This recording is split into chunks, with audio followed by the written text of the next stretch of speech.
الحمد لله رب العالمين والعاقبة للمتقين والصلاة والسلام على سيد المرسلين أما بعد فأعوذ بالله من الشيطان الرجيم بسم الله الرحمن الرحيم قال الله تبارك وتعالى في شان حبيبه إن الله وملائكته يصلون على النبي يا أيها الذين آمنوا صلوا عليه وسلموا تسليما الصلاة والسلام عليك يا رسول الله الصلاة والسلام عليك يا حبيب الله الصلاة والسلام عليك يا رحمة للعالمين وعلى آلك وأصحابك يا ختم النبيين سردار مدینہ راحت قلب و سینہ فیض گنجینہ صاحب معطر پسینہ باعث نزول سکینہ صلی اللہ علیہ وسلم کا فرمان باقرینہ ہے۔ فرمایا کہ قیامت کے روز اللہ عز و جل کے عرش کے سوا کوئی سایہ نہ ہوگا۔ تین شخص اللہ کے عرش کے سائے میں ہوں گے۔ اس کے علاوہ حدیث مبارکہ میں مزید اشخاص کا ذکر فرمایا ہے، مگر اس حدیث میں حضور نے فرمایا تین اشخاص، تین شخص اللہ کے عرش کے سائے میں ہوں گے۔ عرض کیا گیا یا رسول اللہ صلی اللہ علیہ وسلم وہ کون خوش نصیب لوگ ہوں گے جو اللہ کے عرش کے سائے میں ہوں گے؟ فرمایا نمبر 1 وہ شخص جو میرے کسی امتی کی پریشانی کو دور کرے، نمبر 2 میری سنت کو زندہ کرنے والا، نمبر 3 مجھ پہ درود پاک پڑھنے والا۔ کل قیامت میں جبکہ کوئی سایہ نہ ہوگا، سورج سوا نیزے پر رہ کر آگ برسا رہا ہوگا، دہتی زمین پہ ننگے پاؤں کھڑا کیا جائے گا۔ فرمایا کہ اس وقت ان اشخاص کو خاص اللہ رب العالمین کے عرش کا سایہ نصیب ہوگا کہ اللہ کے عرش کے ٹھنڈے سائے میں ہوں گے۔ تو اللہ کی بارگاہ میں دعا ہے اللہ تعالیٰ مجھے ان تینوں فرمان پہ عمل کی توفیق عطا فرمائے اور آپ کو بھی اس پہ عمل کی توفیق عطا فرمائے۔ میرے محترم اسلامی بھائیوں، آج کا ہمارا موضوع امر بالمعروف ونہی عن المنکر ہے، یعنی بھلائی کا حکم دینا اور برائی سے منع کرنا۔ اللہ تبارک و تعالیٰ عز و جل ہر چیز پہ قادر ہے، وہ کسی بھی معاملے میں ہرگز کسی کا محتاج نہیں۔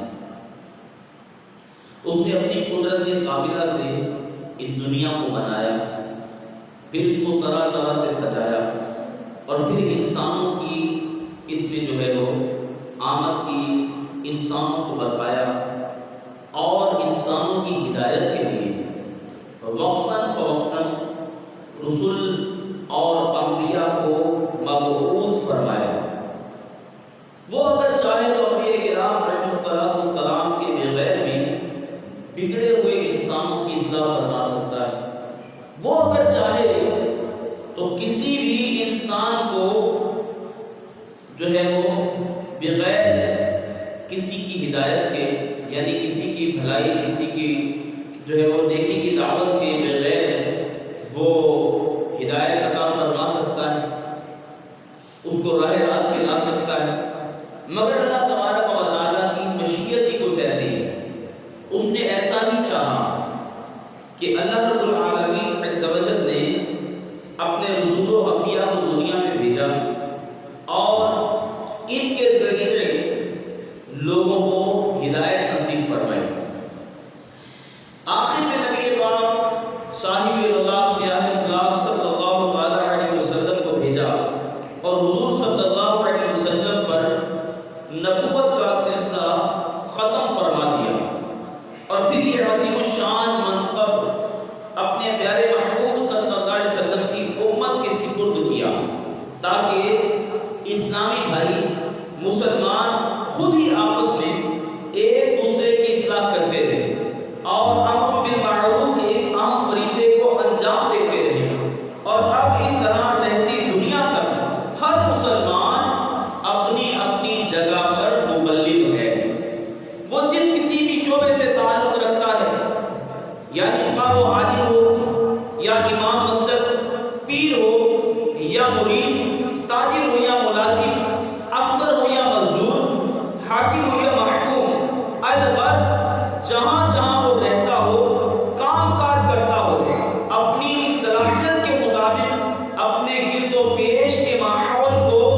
سنتوں کے سانچے میں ڈھالنے کے لیے کوشاں رہے اور صلاۃ و سنت کی تحریک کو جاری رکھے۔ اللہ تبارک و تعالیٰ عز و جل نے قرآن مجید میں مختلف مقامات میں امر بالمعروف و نہی عن المنکر کی ترغیب دلاتے ہوئے ارشاد فرمایا۔ پارہ 4 اللہ رب العالمین نے ارشاد فرماتا ہے، اور تم میں ایک گروہ ایسا ہونا چاہیے کہ بھلائی کی طرف بلائے اور اچھی بات کا حکم دے اور بری سے منع کرے، اور یہی لوگ مراد کو پہنچے۔ اب اللہ رب العالمین جل شانہ قرآن پاک میں ارشاد فرما رہا ہے کہ تم میں سے ایک گروہ ایسا ہونا چاہیے کہ جو ہمیشہ بھلائی کا حکم دیتا رہے، برائی سے منع کرتا رہے، اچھی بات کا حکم دیتا رہے، اور آگے ارشاد فرمایا یہی لوگ مراد کو پہنچے۔ اس آیت مقدسہ کی تفسیر بیان کرتے ہوئے مفسر شہری حکیم الامت مفتی احمد یار خان نعیمی رحمۃ اللہ تعالی علیہ تفسیر نعیمی میں فرماتے ہیں، اے مسلمانوں، تم سب کو ایسی جماعت ہونا چاہیے، یا ایسی جماعت بنو، یا ایسی جماعت بن کر رہو جو تمام ٹیڑے لوگوں کو خیر یعنی بھلائی کی دعوت دے، کافروں کو ایمان کی، فاسقوں کو تقویٰ کی، غافلوں کو بیداری کی،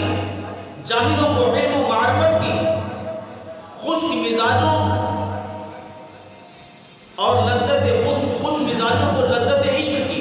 سونے والوں کو بیداری، اچھی باتوں، اچھے عقیدے، اچھے عملوں اور زبانی سے، قلم سے، علم سے، قوت سے، نرمی سے، اور حاکم و محکوم کو گرمی سے حکم دے، اور بری باتوں، برے عقیدے، برے کاموں، برے ارادوں، برے خیالات سے لوگوں کو زبان، دل، قلم، تلوار سے اپنے اپنے منصب کے مطابق روکے۔ مزید فرماتے ہیں کہ سارے مسلمان مبلغ ہیں، سب پر ہی فرض ہے کہ لوگوں کو اچھی بات کا حکم دیں اور بری بات سے منع کریں۔ مطلب یہ ہے کہ جو شخص جتنا جانتا ہے اتنا دوسرے اسلامی بھائی تک پہنچا دے، جس کی تائید میں قبلہ مفتی فرماتے ہیں، تفسیر نعیمی میں نقل کرتے ہیں کہ نبی پاک صلی اللہ تعالی علیہ وسلم نے ارشاد فرمایا، بلغوا عنی ولو آیا، پہنچا دو میری طرف سے اگرچہ ایک ہی آیت، یعنی تم جو جانتے ہو یہ دوسروں تک پہنچا دو، جو تمہیں علم ہے یہ دوسروں تک پہنچا دو۔ اب دیکھیے جب نبی پاک صلی اللہ علیہ وسلم نے آخری خطبہ ارشاد فرمایا، حجۃ الوداع کا موقع ہے، اور اس وقت حضور نے ارشاد فرمایا کہ اللہ تبارک و تعالیٰ کے جو احکام تھے، جو دین تھا، یہ مکمل ہو گیا، تم تک میں نے سارا دین پہنچا دیا، آج دین مکمل ہو گیا ہے، اب تم پہ لازم ہے کہ تم یہاں سے نکلو اور لوگوں کو نیکی کی دعوت دو، بھلائی کا حکم کرو، برائی سے منع کرو۔ نبی پاک صلی اللہ تعالی علیہ وسلم نے حکم فرمایا کہ جاؤ، نکل جاؤ۔ اب وہ آخری حضور صلی اللہ علیہ وسلم نے خطبہ فرمایا، اس میں تقریباً 1,24,000 صحابہ کرام علیہ مردوان موجود تھے، 1,24,000 صحابہ موجود تھے، مگر اس وقت مکہ و مدینہ میں چند ہزار صحابہ کے مزار ہیں، باقی جتنے بھی صحابہ تھے اسی وقت نیکی کی دعوت کے لیے نکل گئے، لوگوں کو بھلائی کا حکم دینے کے لیے نکل گئے۔ حضور نے فرمایا کہ نکل جاؤ، جہاں تک پیغام نہیں پہنچا وہاں تک میرا پیغام پہنچا دو، اسلام پہنچا دو، شریعت اور قرآن وہاں تک پہنچا دو۔ صحابہ کرام علیہ مردوان نے جو کچھ جو ان کو ملا تھا، نبی پاک صلی اللہ علیہ وسلم نے ارشاد فرمایا کہ اب آگے پہنچاؤ۔ تو اسی لیے حضور صلی اللہ علیہ وسلم نے یہاں فرمایا بلغوا عنی ولو آیا، پہنچا دو میری طرف سے اگرچہ ایک ہی آیت ہو، اگرچہ تمہارے پاس ایک ہی حکم ہو، ایک ہی آیت ہو، ایک ہی حدیث ہو، تو میری طرف سے آگے پہنچا دو۔ تو اسی لیے مفتی صاحب یہاں پہ فرماتے ہیں کہ سب پر ہی فرض ہے کہ لوگوں کو اچھی بات کا حکم کریں اور بری سے منع کریں۔ اب قرآن پاک میں اللہ عز و جل نے ہمیں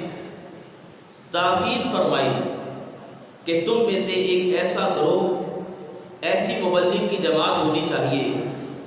جو لوگوں کو نیکی کا حکم کرتی رہے اور برائیوں سے منع کرتی رہے۔ آج دنیا کے اندر دیکھیے ہر قسم کے لوگ اپنے اپنے مشن پہ کام کر رہے ہیں۔ عیسائیوں کو دیکھ لیجئے، قادیانیوں کو دیکھ لیجئے، رافضیوں کو دیکھ لیجئے، خارجیوں کو دیکھ لیجئے، ہر کوئی اپنے اپنے مشن پہ کام کر رہا ہے، اپنے ہدف کو سامنے رکھتے ہوئے لوگوں کو جہنم کا راستہ دکھا رہے ہیں، لوگوں کو برگرا رہے ہیں۔ مگر وائے بدقسمتی کہ ہمارے مسلمانوں کے پاس اتنا وقت بھی نہیں ہے کہ وہ اپنے گھر والوں کی سمجھا دیں، اپنے گھر والوں کو نیکی کی دعوت دے دیں، اپنے گھر والوں کی بھلائی کی دعوت دے دیں، ان کو برائی سے روک لیں۔ بلکہ ہمارے پاس تو اتنا وقت بھی نہیں کہ ہم اطمینان کے ساتھ نماز ہی پڑھ سکیں، سکون کے ساتھ نماز ہی پڑھ سکیں، اتنا وقت بھی نہیں۔ تو اللہ تبارک و تعالیٰ عز و جل ارشاد فرما رہا ہے اور تم میں ایک گروہ ایسا ہونا چاہیے کہ بھلائی کی طرف بلائے، اچھی بات کا حکم کرے اور بری سے منع کرے۔ اور پھر آگے ان کی فضیلت کو بیان فرمایا، یہی لوگ مراد کو پہنچے، یہی لوگ کامیاب ہیں، ان کے لیے فضیلت ہی فضیلت ہے۔ میرے پیچھے اور پیارے محترم اسلامی بھائی، نبی پاک صاحب الولاد سیاہ افلاق صلی اللہ تعالی علیہ وسلم نے نیکی کی دعوت دینے اور برائی سے منع کرنے کے بارے میں صحابہ کرام علیہ مردوان کو بار بار درس دیا، بار بار ارشاد فرمایا کہ اے صحابہ ہمیشہ نیکی کی دعوت دیتے رہو، بھلائی کا حکم کرتے رہو، برائی سے منع کرتے رہو۔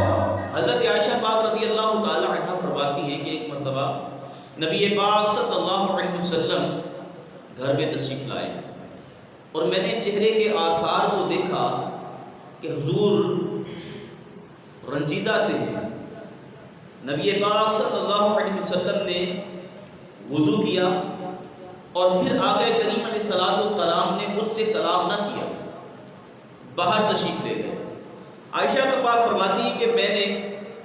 دروازے کی اوڑ میں دیکھا کہ حضور صلی اللہ علیہ وسلم وضو فرما کے جلدی سے باہر تشریف لے گئے ہیں، معاملہ کیا ہے؟ کیونکہ سامنے اصحاب صفا کا چبوترا تھا، تو حضور صلی اللہ علیہ وسلم ان کو علم دین سکھایا کرتے تھے، جو بھی حضور علیہ السلام پہ پاس وحی آتی نازل ہوتی حضور صلی اللہ علیہ وسلم صحابہ کو فرما دیتے۔ حضرت عائشہ پاک رضی اللہ تعالی عنہ فرماتی کہ میں نے سنا کہ نبی پاک صلی اللہ علیہ وسلم صحابہ کرام علیہ مردوان کو فرما رہے ہیں کہ اے میرے صحابہ ہر وقت نیکی کا حکم کرتے رہنا، ہر وقت نیکی کا حکم کرتے رہنا، برائی سے منع کرتے رہنا، یہ تمہارے لیے مقدم ہے۔ اور یہ نیکی کا حکم کرنا، برائی سے منع کرنا، اس کے بارے میں اللہ تبارک و تعالیٰ عز و جل نے قرآن پاک میں واضح فرما دیا، اور نبی پاک صلی اللہ علیہ وسلم ہر مجلس کے اندر صحابہ کرام علیہ رضوان کو یہ ارشاد فرماتے ہیں کہ نیکی کی دعوت دیتے رہو اور برائی سے منع کرتے رہو، اور اگر تم ایسا نہیں کرو گے تو اللہ تبارک و تعالیٰ تم پہ اپنا عذاب نازل کر دے۔ اللہ رب العالمین قرآن پاک میں دوسرے مقام پہ ارشاد فرماتا ہے کنتم خیر امۃ اخرجت للناس تأمرون بالمعروف وتنہون عن المنکر وتؤمنون باللہ، تم بہتر ہو ان سب امتوں میں۔ بعض لوگ صرف اتنا بتا کے پھر آگے اپنی تشریح شروع کر دیتے ہیں، کس لیے بہتر ہو، کس لیے بہتر ہو۔ یہاں تو پوری قرآن پاک کی آیت مبارکہ موجود ہے، اللہ رب العالمین خود فرما رہے تم بہتر ہو ان ساری امتوں میں، کس لیے بہتر ہو یہ بھی آگے فرما دیا، جو تم میں پہلے گزرے ان سب میں بہتر ہو۔ کیوں؟ بھلائی کا حکم دیتے ہو، برائی سے منع کرتے ہو، اس لیے تم بہتر ہو، اس لیے تمہاری اللہ کے ہاں قدر ہے کہ تم بہترین امت ہو ان ساری امتوں میں، ان سارے لوگوں میں جو 1,24,000 کم و بیش گزرے انبیاء کرام، ان ساری امتیں، ان ساری امتوں میں سے تم بہتر ہو۔ کیوں؟ اس لیے کہ تم بھلائی کا حکم دیتے ہو، برائی سے منع کرتے ہو، اس لیے تم بہترین لوگ ہو اور اللہ پر ایمان رکھتے ہو۔ تو میرے محترم اسلامی بھائیوں، ہم کتنے خوش نصیب ہیں کہ اللہ عز و جل کے پیارے حبیب صلی اللہ تعالیٰ علیہ وسلم کا دامن کرم ہمارے ہاتھ میں آیا۔ یقیناً ہمارے پیارے آقا صلی اللہ علیہ وسلم تمام انبیاء کرام علیہ السلام میں سب سے افضل ترین ہستی، اور آپ کے صدقے آپ کی امت بھی تمام امتوں میں سب سے افضل ترین امت ہے۔ اب افضل ترین امت ہرگز اس وجہ سے نہیں ہے کہ اس میں بڑے جنگجو ہوں گے، بڑے پہلوان ہوں گے،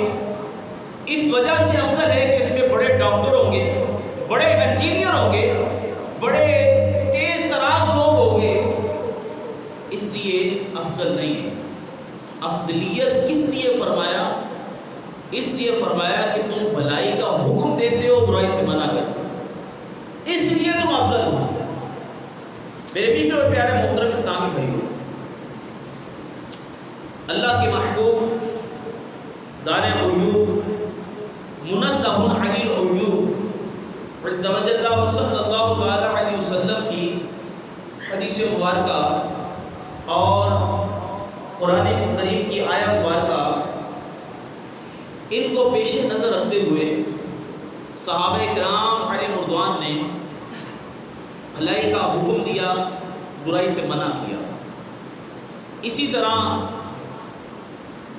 تابعین، تبع تابعین، جتنے بھی بزرگان دین رحمہ اللہ تعالی علیہم اجمعین ہیں،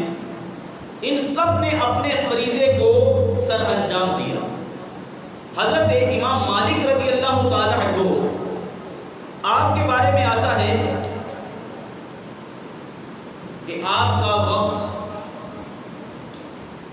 آخری تھا، بیمار تھے، اور چونکہ ساری عمر آپ نیکی کی دعوت دیتے رہے، برائی سے منع کرتے رہے، جب آخری وقت آیا تو آپ نے حضرت یحییٰ بن یحییٰ فرماتے ہیں کہ ہمیں ارشاد فرمایا کہ حضرت رابع رضی اللہ تعالی عنہ کی روایت بیان کی، فرمایا کہ کسی شخص کو نماز کے مسائل بتانا روئے زمین کی تمام دولت صدقہ کرنے سے افضل ہے۔ آخری وقت میں بھی آپ بھلائی کا حکم دے رہے ہیں اور اپنے مریدین کو، اپنے چاہنے والے کو، سب کو یہ پیغام دے رہے ہیں کہ کسی صورت میں بھی تم لوگوں نے بھلائی کے حکم کو نہیں روکنا، لوگوں کو برائی سے منع کرتے رہنا ہے اور لوگوں کو اچھی بات کا حکم کرتے رہنا ہے۔ آپ فرماتے ہیں کہ کسی شخص کو نماز کے مسائل سمجھا دینا، بتا دینا،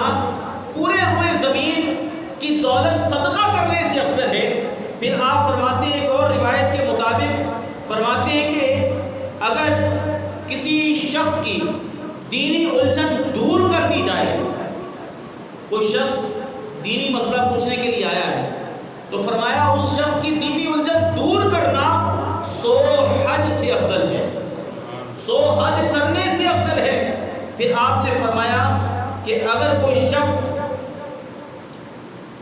آپ کے پاس دینی مشورہ لینے کے لیے آیا ہے، یہ 100 غزوات میں جہاد کرنے سے افضل ہے کہ آپ اسے دینی مسئلہ بیان کرتے ہیں۔ تو اسی طرح یحییٰ بن یحییٰ فرماتے ہیں کہ اس کے بعد امام مالک رضی اللہ تعالی عنہ نے کوئی گفتگو نہ کی اور آپ کا انتقال ہو گیا۔ تو آخری لمحات کے اندر بھی آپ نے نیکی کی دعوت دی اور برائی سے منع کرنے کا حکم دیا، اس کی فضیلت کو بیان کیا۔ تو میرے پیچھے پیارے محترم اسلامی بھائیوں، حضرت امام احمد بن حنبل رضی اللہ تعالی عنہ ایک حدیث نقل کرتے ہوئے ارشاد فرماتے ہیں، قیامت کے دن ایک شخص اپنے پڑوسی کے خلاف اللہ کی بارگاہ کے اندر شکایت کرے گا کہ اے مالک و مولا، اس بندے نے خیانت کی ہے۔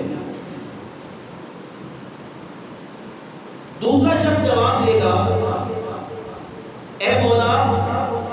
مجھے تیری عزت و جلال کی قسم، میرے نہ تو اس کے مال میں خیانت کی ہے، نہ اس کی اولاد میں خیانت کی ہے، نہ اس کی عزت میں خیانت کی ہے، میں نے کوئی خیانت نہیں کی۔ وہ شخص عرض کرے گا، اے اللہ بالکل ٹھیک کہتا ہے، نہ اس نے میرے مال میں خیانت کی ہے، نہ اس نے اولاد میں خیانت کی ہے، نہ عزت میں خیانت کی ہے، مگر اس سے پوچھ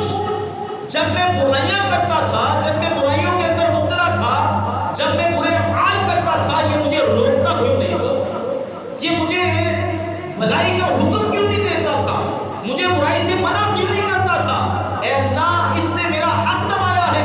یہ مجھے کہہ سکتا تھا کہ تیرا عقیدہ درست نہیں ہے، تو برے لوگوں کے پاس بیٹھتا ہے، تو بری صحبت کے اندر بیٹھتا ہے۔ یہ مجھے روک سکتا تھا، روکنے میں قدرت رکھتا تھا، مگر یہ اپنی نمازیں پڑھتا رہا ہے، یہ اپنی نیکی کی دعوت جو ہے اپنی نیکیاں کرتا رہا ہے، اس نے مجھے کہا ہی نہیں ہے۔ اے اللہ، اس نے خیانت کی ہے۔ تو نبی پاک صلی اللہ علیہ وسلم ارشاد فرماتے ہیں کہ اللہ تبارک و تعالیٰ اس جرم کی وجہ سے جو نیک بندہ ہوگا، جس نے اپنے ہمسائے کو نیکی کی دعوت نہ دی ہوگی، اسے برائی سے منع نہ کیا ہوگا، حضور نے ارشاد فرمایا کہ اللہ تبارک و تعالیٰ اس کی وجہ سے اسے دوزخ کا حکم فرما دے گا، دوزخ کا فیصلہ فرما دے گا، دوزخ کا مژدہ سنا دے گا۔ اللہ رب العالمین مزید قرآن پاک میں ارشاد فرماتا ہے، اور اس سے زیادہ کس کی بات اچھی جو اللہ کی طرف بلائے اور نیکی کا حکم دے اور کہے میں مسلمان ہوں۔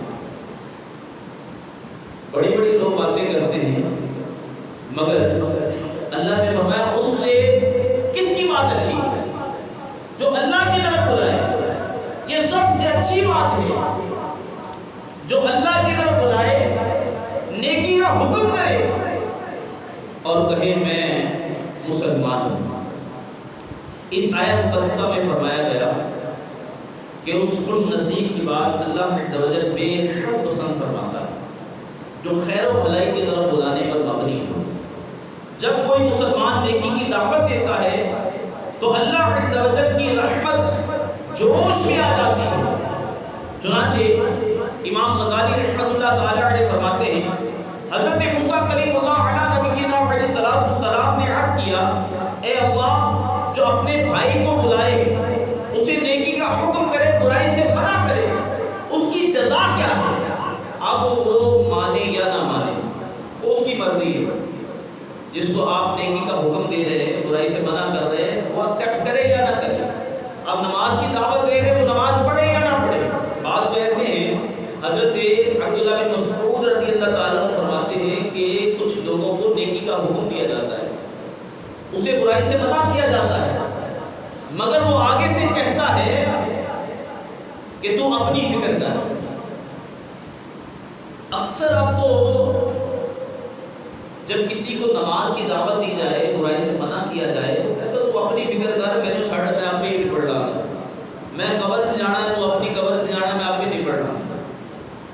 اس طرح کے الفاظ جو بولتے ہیں حضرت عبداللہ بن مسعود رضی اللہ تعالیٰ فرماتے ہیں کہ جس کو بھلائی کا حکم دیا جائے برائی سے منع کیا جائے آگے سے وہ کہے کہ تو اپنی فکر کر یہ سب سے بڑا گناہگار شخص ہے. اور اس بندے کو شکر ادا کرنا چاہیے اللہ کا شکر ادا کرنا چاہیے کہ کوئی مجھے سمجھانے والا ہے کوئی مجھے راہ راست پہ لانے والا ہے مجھے ٹوکنے والا ہے میری غلطی کو صحیح کرنے والا ہے. اس کو اللہ کا شکر ادا کرنا چاہیے نہ کہ وہ اس کو ٹوکے روکے اور اسے برا بھلا کہے. رب کا شکر ادا کرنا چاہیے کہ کوئی بندہ مجھے ایسا میسر ہے ایسا ملا ہے کہ جو مجھے راہ راست پہ لانے والا ہے جو مجھے درست کرنے والا ہے میرے افعال کو ٹھیک کرنے والا ہے میرے جو برائیاں ہیں اس کو ٹھیک کرنے والا ہے میری غلطیاں ٹھیک کرنے والا ہے. تو بزرگان دین رحمہ اللہ تعالیٰ علیہم اجمعین آپ کو اگر کوئی غلطی بتا دیتا آپ کی یہ مسٹیک ہے یہاں پہ غلطی ہے تو آپ اسے تحائف پیش کرتے تحفے دیتے شکرانے کے طور پر اسے تحائف پیش کرتے شکریہ کہ تو نے میری غلطی ٹھیک کی ہے. مگر اب تو وہی ہے کہ ناصحہ مت کر نصیحت دل میرا گھبرائے ہے اس کو دشمن جانتا ہوں جو مجھے سمجھائے. اب تو معاملہ ایسا ہے کہ جس کو سمجھاؤ وہ دوسرے کو دشمن سمجھتا ہے. تو سمجھانے والے ہمیشہ محسن ہوتے ہیں سمجھانے والے آپ کے خیر خواہ ہوتے ہیں. تو حضرت موسیٰ علیہ السلام نے عرض کیا اے اللہ جو اپنے بھائی کو بلائے اسے نیکی کا حکم کرے برائی سے منع کرے اس کی جزا کیا ہے؟ تو اللہ رب العالمین جل شانہ نے ارشاد فرمایا میں اس کی ہر بات پر ایک ایک سال کی عبادت کا ثواب لکھتا ہوں. ہر بات پر ایک ایک سال کی عبادت کا ثواب لکھتا ہوں اور اسے جہنم کی سزا دینے میں مجھے حیا آتی ہے کہ اللہ رب العالمین جو نیکی کی دعوت دینے والا ہے برائی سے منع کرنے والا ہے اس کے بارے میں فرماتا ہے کہ اس کی ایک ایک بات میں ایک ایک سال کی عبادت بھی لکھتا ہوں اور پھر اسے جہنم کی سزا دینے میں مجھے حیا بھی آتی ہے. حضرت سلیم بن منصور فرماتے ہیں کہ میں نے اپنے والد محترم منصور بن عمار رضی اللہ تعالیٰ عنہ آپ کو خواب میں دیکھا اور پوچھا ما فعل اللہ بکا اللہ تعالیٰ نے آپ کے ساتھ کیا معاملہ کیا. تو انہوں نے کہا کہ اللہ تبارک و تعالیٰ نے مجھے فرمایا اے بوڑھے حالانکہ یہ نیکی کی دعوت دینے والے تھے برائی سے منع کرنے والے فرمایا اے بوڑھے میں نے تجھے جانتے ہو کس وجہ سے بخشا ہے؟ عرض کی مالک کو بولا میں نہیں جانتا. فرمایا اس وجہ سے کہ ایک مجلس کے اندر تو نے واعظ کیا اور لوگوں کو میرا خوف دلایا. اس میں ایک بندہ ایسا بھی تھا جو کبھی بھی میرے خوف سے نہیں رویا کبھی بھی میری نافرمانیوں کی وجہ سے تڑپا نہیں تھا. اس کی مجلس کے اندر ایک ایسا شخص بھی تھا جب تو نے بیان کیا وہ میرے خوف سے رونا شروع ہو گیا. میں نے اسے دیکھا اور اس کی وجہ سے سارے بندوں کو بخش دیا اور تجھے بھی بخش دیا. اس لیے کہ تو نے اس مجلس کے اندر لوگوں کو میرا خوف دلایا لوگوں کو برائی سے منع کرنے کا دل کے اندر خوف دلایا تو اس وجہ سے میں نے تجھے بھی بخش دیا سب کو بخش دیا. تو میرے بیچ اور پیارے محترم اسلامی بھائیوں، اس لیے اللہ رب العالمین ارشاد فرماتا ہے کہ مجھے حیا آتی ہے اس بندے کو کیسے جہنم میں ڈالو، جہنم میں داخل کرو، جو نیکی کی دعوت دینا والا ہو، برائی سے منع کرنے والا ہو۔ تو حضرت سیدنا ابو ذر غفاری رضی اللہ تعالیٰ عنہ فرماتے ہیں، ابو بکر صدیق رضی اللہ تعالیٰ عنہ نے عرض کیا، یا رسول اللہ صلی اللہ علیہ وسلم، کیا مشرکین سے جنگ کے بغیر بھی جہاد ہے کہ کافروں کے ساتھ ہم جنگ کریں؟ یہی جہاد ہے، اس کے علاوہ بھی کوئی جہاد ہے؟ تو ایک مقام پہ تو حضور نے ارشاد فرمایا اپنے نفس کے ساتھ جہاد کرنا، یہ مشرکین سے جہاد کرنے سے افضل جہاد ہے کہ اپنے نفس کے ساتھ جہاد کیا ہے۔ اور یہاں نبی پاک صلی اللہ تعالیٰ علیہ وسلم نے ارشاد فرمایا، ہاں اے ابو بکر، اللہ تعالیٰ کے ایسے مجاہدین بھی زمین پر موجود ہیں کہ جو شہداء سے افضل ہیں، یعنی شہیدوں سے افضل ہیں، جو زندہ ہیں، انہیں روزی ملتی ہے، یہ زمین پر چلتے ہیں، اللہ تعالیٰ ان کے ساتھ آسمان کے فرشتوں میں فخر محسوس کرتا ہے۔ ایسے لوگ بھی موجود ہیں جنہیں روزی ملتی ہے، جو شہیدوں سے افضل ہیں، اور اللہ تبارک و تعالیٰ عز و جل فرشتوں کے آگے، فرشتوں کے سامنے اس بندے پہ فخر محسوس کرتا ہے۔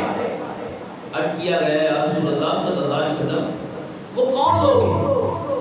آپ نے ارشاد فرمایا، نیکی کا حکم کرنے والے، برائی سے منع کرنے والے، یہ شہیدوں سے بھی افضل ہے۔ اللہ تبارک و تعالیٰ ان پہ فخر فرماتا ہے، جو نیکی کا حکم کرنے والے ہیں، برائی سے منع کرنے والے، اللہ تعالیٰ کی خاطر محبت کرنے والے، اللہ تعالیٰ کی خاطر دشمنی رکھنے والے۔ پھر ارشاد فرمایا، اس ذات کی قسم جس کے قبضہ قدرت میں محمد صلی اللہ علیہ وسلم یعنی میری جان ہے، کہ بندہ بلند ترین مکان میں ہوگا، جو شہداء کے مکان سے بھی افضل ہوں گے، شہیدوں کے مکان سے بھی افضل ہوں گے۔ ہر مکان کے 300 دروازے ہوں گے، ہر دروازے پہ روشنی ہوگی۔ ایسا بندہ 3 لاکھ حوروں سے نکاح کرے گا، 3 لاکھ حوروں سے نکاح کرے گا۔ نیکی کی دعوت دینے والا، برائی سے منع کرنے والا 3 لاکھ حوروں سے نکاح کرے گا، جو انتہائی پاک باز و خوبصورت ہوگی۔ اور اسی طرح نبی پاک صلی اللہ تعالیٰ علیہ وسلم نے ارشاد فرمایا، حضرت کعب الاحبار رضی اللہ تعالیٰ عنہ فرماتے ہیں کہ جنت الفردوس خاص اس شخص کے لیے ہے جو نیکی کا حکم کرنے والا ہے، برائی سے منع کرنے والا ہے۔ جنت الفردوس جو نبی پاک صلی اللہ تعالیٰ علیہ وسلم کی جنت، حضور علیہ السلام جس جنت میں تشریف فرماؤ گے، جنت الفردوس خاص اس شخص کے لیے ہے جو نیکی کا حکم کرنے والا ہے، برائی سے منع کرنے والا ہے۔ اب اللہ رب العالمین نے ایک اور مقام پہ ارشاد فرمایا، اور اچھی بات کا حکم دیں اور بری سے منع کریں، یہی لوگ مراد کو پہنچے۔ اب میرے پیچھے پیارے محترم اسلامی بھائی، نبی پاک صلی اللہ علیہ وسلم نے ارشاد فرمایا کہ تم میں جو شخص بری بات دیکھے، برا کام دیکھے، تو اسے چاہیے کہ ہاتھ سے روکے، ہاتھ سے روکنے کی کوشش کرے۔ پھر فرمایا، ہاتھ سے نہیں روک سکتا، طاقت نہیں ہے، تو زبان سے روکے، زبان سے بھی نہیں روک سکتا تو کم از کم دل میں برا جانے، یہ ایمان کا کمزور ترین درجہ ہے۔ کمزور ایمان والا وہ ہے جو کم از کم دل میں برا جانے، تو جن دل میں برا جانے ہی نہ، کسی برائی کو دیکھ کر، کسی ظلم کو دیکھ کر، زیادتی کو دیکھ کر جو دل میں بھی برا نہ جانے، اس کے ایمان کی کیفیت کیا ہوگی؟ سب سے اعلیٰ ایمان والا وہ ہے جو برائی کو دیکھے، اس کو ہاتھ سے روک دے، برائی کو دیکھے تو زبان سے روک دے۔ پھر فرمایا کم از کم دل میں تو برا جانے۔ آج اگر ہم دیکھیں تو کس سٹیج پہ کھڑے ہیں، اگر برائی ہو رہی ہو تو کیا ہم اپنے ہاتھ سے روکنے کی کوشش کرتے ہیں؟ اگر برائی ہو رہی ہو تو کیا زبان سے روکنے کی کوشش کرتے ہیں۔ اگر برائی ہو رہی ہو تو کیا دل کے اندر برا جانتے ہیں؟ اب تو وہ کیفیت ہی تبدیل ہو گئی کہ دل میں برا بھی نہیں جانتے۔ بزرگ رحمت اللہ تعالیٰ علیہ جب کوئی برائی دیکھتے تو اسے ہاتھ سے نہ روک سکتے، زبان سے نہ روک سکتے، تو پھر دل کے اندر اتنا برا جانتے کہ آپ کے پیشاب کے اندر خون آنا شروع ہو جاتا، اتنا کڑتے کہ لوگ اتنی بدکاریوں کے اندر مبتلا ہو گئے، لوگوں پہ ظلم کر رہے، زیادتیاں کر رہے، تو وہ کڑنا شروع ہو جاتے، اتنا کڑتے کہ آپ کے پیشاب کے اندر خون آنا شروع ہو جاتا۔ تو یہ ایمان کا کمزور ترین درجہ ہے۔